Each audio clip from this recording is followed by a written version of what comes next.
Hey everybody, I'm back. So I took a little bit of a break, and for the first time ever I decided to fully check out. I was like, I'm totally gonna do videos, I'm totally gonna do all this, but I got on my trip, I was spending time with my family, and I didn't really want to do it. I just wanted it to be in that moment, so I chose to do that. But I'm back and I have crazy stories. I hope you all followed me on my Instagram.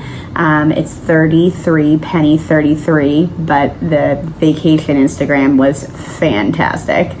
But anyways, I'm gonna come to you this entire week, and I want to tell you about some of the things that I learned on this trip. I was in a house with 20 of my family members, and one would think that was a little crazy, and I'm not gonna lie, I was a little worried about it, but it ended up being absolutely fantastic, and there were so many good experiences, and I want to share some of those with you. But the first one I want to share with you is going to be it's going to be a mom story. So this is for all my moms out there, or just parents in general. It's having a toddler in an airport and on an airplane. It's crazy. So Kellen is fantastic. He's great. He's been on planes since he was 4 months old, but he's a toddler, so it's never easy. He's almost 3, and the energy is unbelievable. When I tell you he was bouncing off the walls when we got to the airport, it was literally bouncing off the walls. He was nonstop. So to make matters worse, he also wasn't exactly on his best behavior. So as we were boarding, he gave his ticket to the agent at the door, and she said hello, and he stuck his tongue out at her and, went fantastic, right? It's so great. He never does that. It's the first time I've ever seen him do it. So of course the first time he does it is with somebody who's trying to be polite to him. So that was a little frustrating. Once we got on the plane, it was totally fine. Everything was good. He was unusually clingy to me, so I sat next to him and Eric sat in the row next to us. He wouldn't put his seatbelt on, so that was a little bit of an argument, so we were able to put it on.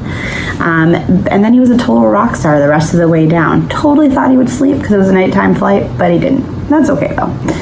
And mamas, parents in general, I don't know about you, but my little guy loves to pull a suitcase through the airport. And last trip, he tried to pull our suitcase, and we tried to help him, and he's too independent. He doesn't need our help. And that didn't go over very well. We ended up having a crying toddler because he couldn't pull the suitcase. So what did I do? I got him a rolling backpack. So this was absolutely fantastic. We spent a couple hours together deciding what would go into the rolling backpack. So he picked everything out, and then we test drove it through the house to make sure it wasn't too heavy for him. And he loved it. He wheeled it around the house for the 2 days before we left on the trip. It was fantastic.